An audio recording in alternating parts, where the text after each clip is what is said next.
तुमचा पहिला प्रश्न आहे, शरीराचा कोणता भाग आगीत जळत नाही? तुमचे ऑप्शन आहेत ऑप्शन ए नखे, ऑप्शन बी डोळा, ऑप्शन सी हाड, ऑप्शन डी केस.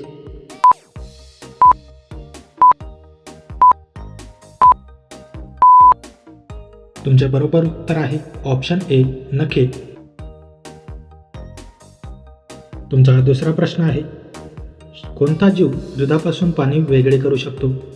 तुमचे ऑप्शन आहेत ऑप्शन ए पोपट, ऑप्शन बी कोकिळा, ऑप्शन सी हंस, ऑप्शन डी बदक.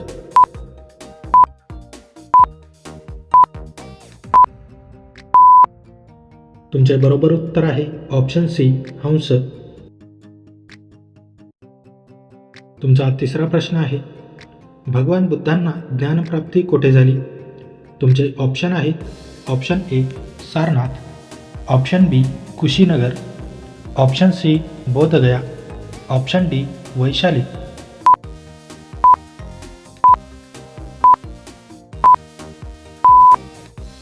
तुमचे बरोबर उत्तर आहे ऑप्शन सी बोधगया.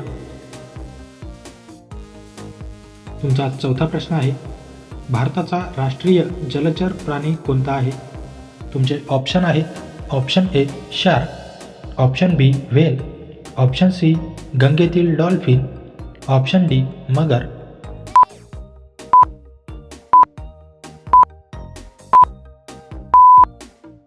तुमचे बरोबर उत्तर आहे ऑप्शन सी गंगेतील डॉल्फिन. तुमचा पाचवा प्रश्न आहे, पृथ्वीवर एकूण किती महासागर आहेत? तुमचे ऑप्शन आहेत option A 3, option B 4, option C 5, option D 6.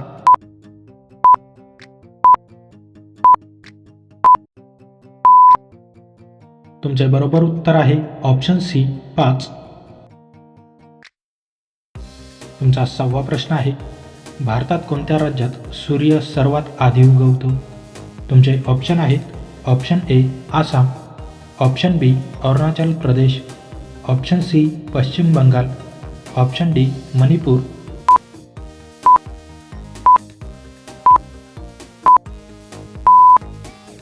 तुमचे बरोबर उत्तर आहे ऑप्शन बी अरुणाचल प्रदेश. तुमचा सातवा प्रश्न आहे, कोणता प्राणी खाताना अश्रू ढालतो? तुमचे ऑप्शन आहेत ऑप्शन ए कुत्रा, ऑप्शन बी मांजर, ऑप्शन सी मगर, ऑप्शन डी घोडा.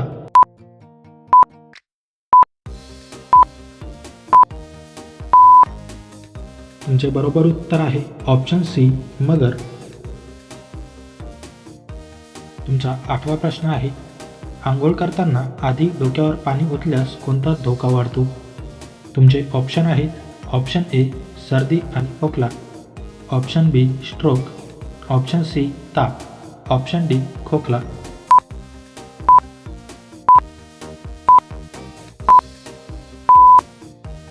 तुमचे बरोबर उत्तर आहे ऑप्शन बी स्ट्रोक. तुमचा नववा प्रश्न आहे, कोणता प्राणी पाणी प्यायल्याबरोबर मरतो? तुमचे ऑप्शन आहेत ऑप्शन ए उंट, ऑप्शन बी साप, ऑप्शन सी कांगारू उंदीर, ऑप्शन डी उंदीर.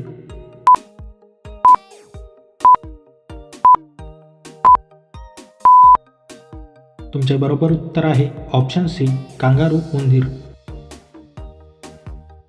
तुमचा 10वा प्रश्न आहे, कोणत्या देशाने कागदाचा शोध लावला?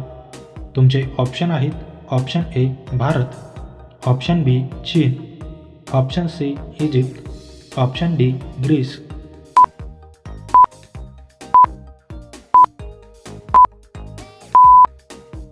मित्रांनो, या प्रश्नाचे उत्तर तुम्ही मला कमेंट करून नक्की कळवा.